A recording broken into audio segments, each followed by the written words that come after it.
কিছু কিছু পণ্ডিত কাস্টমার রয়েছে যারা নিজে থেকেই পাইকারি দামে হোলসেলে ডিসপ্লে ক্রয় করে নিয়ে আসে। এমনই একজন কাস্টমার রয়েছে, তিনি গুলিস্তানে ঘুরতে গেছিল। ঘুরতে যাওয়ার সময় তার মডেল অনুযায়ী একটি ডিসপ্লে ক্রয় করে নিয়ে এসেছে। আমার কাছে এসেছে, ভাই আমাকে একটু ফিটিং করে দেন। আমি ভাই জিজ্ঞাসা করলাম, ক্রাউনের মাল, আমি জিজ্ঞাসা করলাম ভাই এটি কত নিছে। ভাই বললো আমি পাইকারি দামে নিয়েছি, তো আমার কাছে কম নিয়েছে, 2000 টাকা নিয়েছে।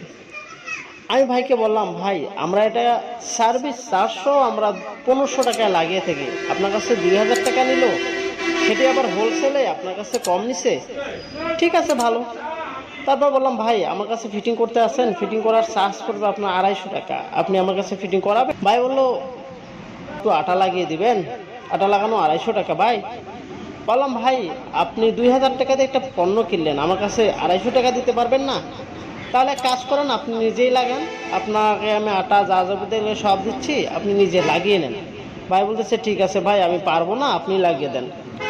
তারপর কি করার, আমি ফোনটা নিলাম, ফোনটি লাগিয়ে দিলাম।